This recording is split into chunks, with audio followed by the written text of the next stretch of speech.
Today, I'm going to explain a horror comedy movie called The Cabin in the Woods. Spoilers ahead. Watch out and take care.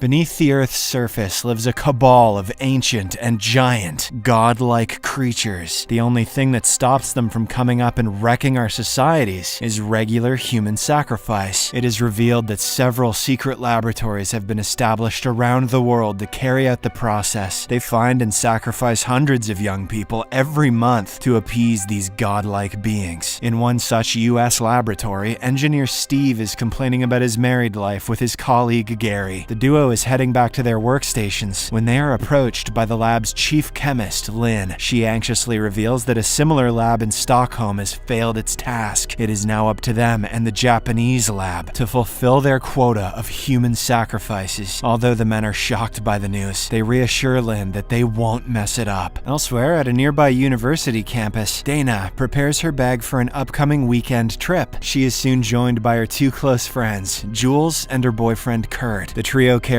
their luggage and loads it up into a camper van. After a while, they are joined by other members of their group, stoner Marty and transfer student Holden. Kurt takes the steering wheel, and they make their way to his cousin's cabin in the nearby woods. None of these students know that they are about to be the next batch of human sacrifices. On the way to the cabin, the group passes through a mountain tunnel, unaware that they are now entering an invisible one-way dome. They finally arrive at their destination, and everyone begins unpacking. Holden goes into his room, where he spots an eerie painting depicting a horse being skinned. This spooks him, and he takes the painting down, only to discover that it is hiding a one-way mirror. On the other side is Dana, who is currently changing in her own room. Holden quickly shows the mirror to everyone and switches rooms with Dana. "You guys can watch me change if you want. I don't mind." At the lab, Steve and Gary are watching the youngsters through the cameras they've hidden throughout the cabin. They are making final preparations to begin the process of the ritualistic sacrifice. Meanwhile, the youngsters get a party started by bringing out the booze and turning on the music. They play Truth or Dare, and it's now Dana's turn. Just as she chooses Dare, a secret cellar door blasts open behind them. While the rest of the group is stunned, Jules dares Dana to enter inside. The latter also refuses to chicken out and brings a flashlight to explore the cellar. She sees that it is full of weird antiques from the previous owners. Soon enough, the rest of the group joins her in the basement and explores the mysterious room. Dana picks up an old journal from nearby, and the group quickly huddles around her. It turns out the diary belonged to someone named Anna Patience Buckner, who lived in 1903 with her sadistic family, led by patriarch John Buckner. As Dana reads the last words of the diary, the corpses of the Buckner family mysteriously rise from a nearby grave. Later that night, Marty, who's high on weed, tells Dana that something weird is happening. He doesn't understand why Jules is acting like a dumb blonde when she's in pre-med. Kurt also is suddenly turned into a high school jock when in fact he's a sociology major on a full academic scholarship. He shares his theory that there might be puppeteers controlling them.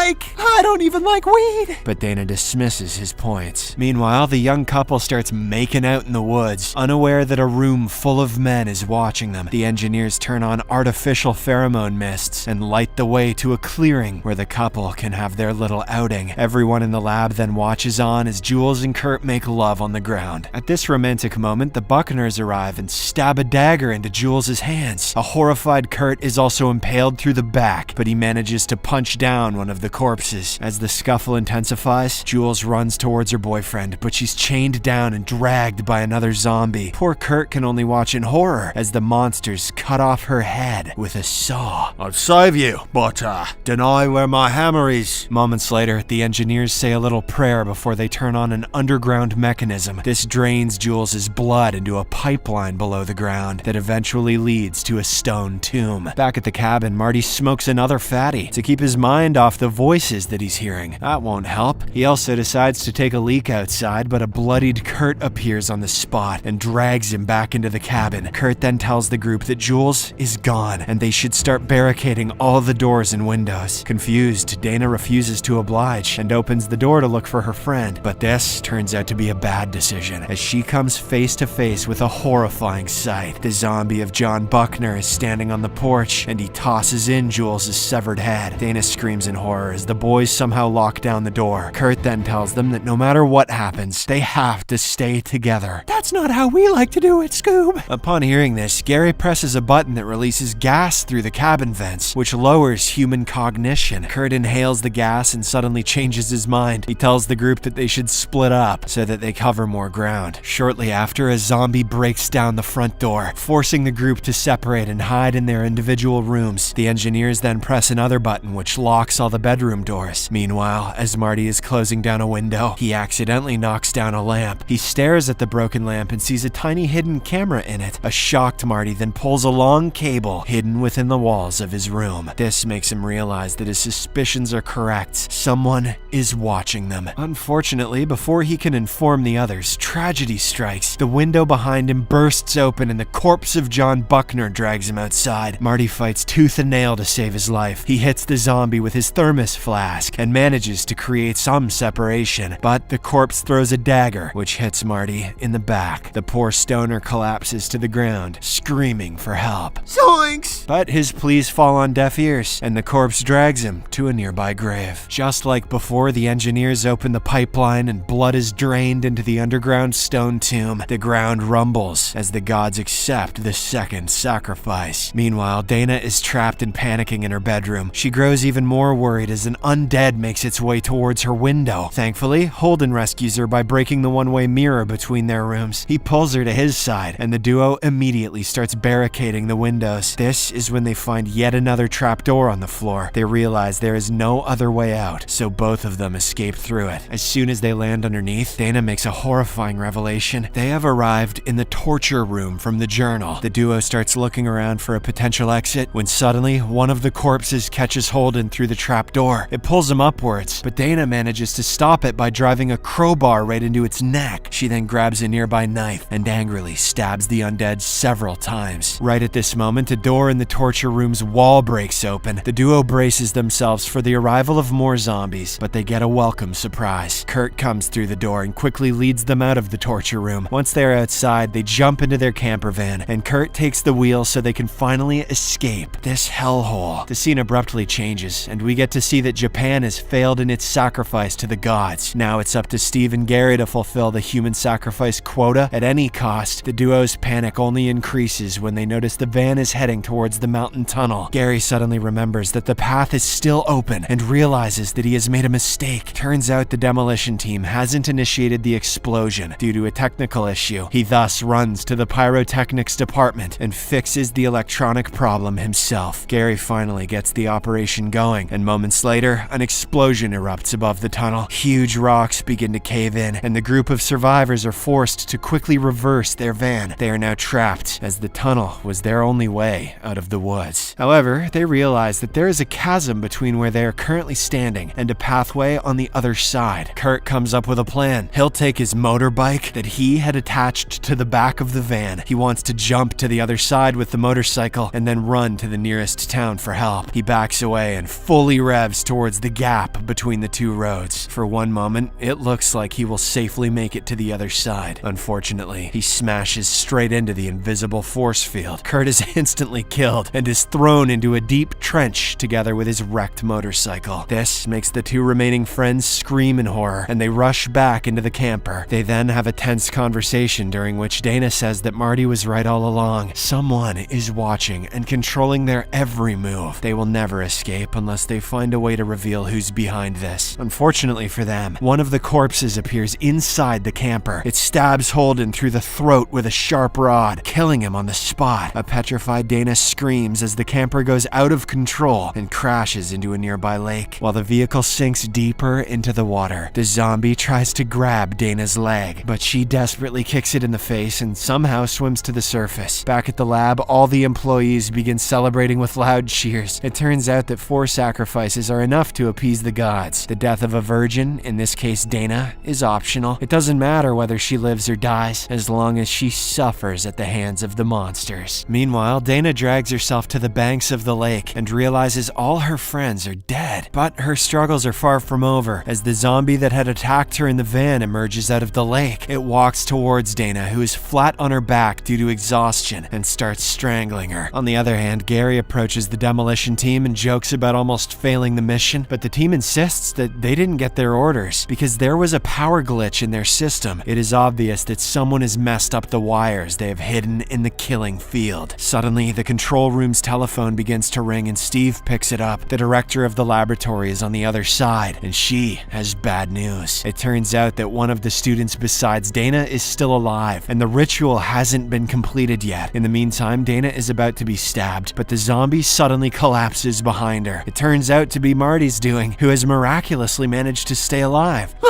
I'm alive! The two then make a run for it, and Marty leads her inside one of the graves. To Dana's utter shock, she sees that the grave is in fact a huge tunnel. There is also the dismembered remains of one of the zombies nearby. It is revealed that Marty had somehow managed to kill the monster that had dragged him in this grave. He is also the one that caused the power glitch that the demolition team was talking about. Following this, Marty shows Dana an elevator that he discovered underneath the grave. It is now obvious to the youngsters that someone sent those zombies after them. If they want to escape, the only way is to go down. Thus, they hop into the elevator along with the severed zombie arm. After a few minutes, the elevator takes them deep into a large network of dungeons. The two friends soon come face to face with several kinds of monsters in glass cages. Upon seeing them, Dana suddenly realizes a harrowing truth. The people behind this whole incident made them choose which kind of monster they would face. She had picked up the journal, unwittingly choosing the zombies and causing the deaths of her friends. At least she didn't unwittingly pick leprechauns. Meanwhile, in the control room, Gary sends a security guard towards the elevator. He wants to eliminate Marty so the ritual can be completed. Sometime later, the elevator doors open, and the security guard comes face to face with the two survivors. In a stroke of luck, the zombie's arm grabs the guard's legs. Distracting him, the duo takes this opportunity to eliminate him and grab his gun along with a nearby dagger. They then escape from the spot and quickly find themselves in a hallway with a lot of doors. Suddenly, a woman starts speaking through the speaker system. She tells them to give up and allow themselves to be sacrificed. However, the survivors hide in one of the operator rooms. Right before a squad of guards starts firing at them, Dana realizes that there is a control system nearby, and she punches a big red button on it. This causes all the doors in the hallway to open, releasing an army of monsters. The entire squad of guards is instantly taken down by various demons, who are now free to roam the lab. On the other hand, Gary, Steve, and Lynn have locked themselves in the main control room. Their defenses have been overridden, and there is no way out. Elsewhere, Dana and Marty quickly get out of the operator's room and escape through a hole in the hallway. Back at the control room, the monsters manage to break down the steel door. Steve tries his best to keep them at bay with his machine gun. Gary, meanwhile, puts in the code for the escape hatch leading downstairs. Unfortunately for them, an explosion erupts in the control room, causing Steve to be blasted into the air. A hideous, fish-like monster then approaches him and eats him alive. Thankfully, Gary manages to open the hatch and escapes the control room just in the nick of time. He runs through a dark hall, but doesn't make it too far. Gary runs into Dana, who stabs him in the chest with her dagger. Following this, Marty hands her the gun, and they go further into the tunnel. The duo soon finds themselves inside a chamber surrounded by 5 stone tombs. This is when the lab's director reveals herself and finally tells them the truth. If they don't make the sacrifice, the gods who rule the earth will rise again and create havoc. She tells them that the sun is coming up in 8 minutes, and if Dana wants to save the rest of humanity, she must kill Marty. Utterly shaken by this revelation, Dana raises the gun at her friend. Marty can only stare in disbelief as he realizes what she's about to do. But before Dana can pull the trigger, a werewolf lunges from the shadows and bites her in the neck. She recoils due to the pain, causing her to fall nearby. The director and Marty then fight to take control of the weapon. After an intense skirmish, Marty grabs the gun and empties the bullets into the werewolf. This causes it to run away whimpering, and Dana also manages to survive. Marty then turns his attention towards the director and pushes her into the raging depths below. Unfortunately, all these heroics mean nothing for them as the ritual has failed. The two friends then sit down and share one last smoke together. The movie ends as a giant hand erupts from the depths and obliterates the lab.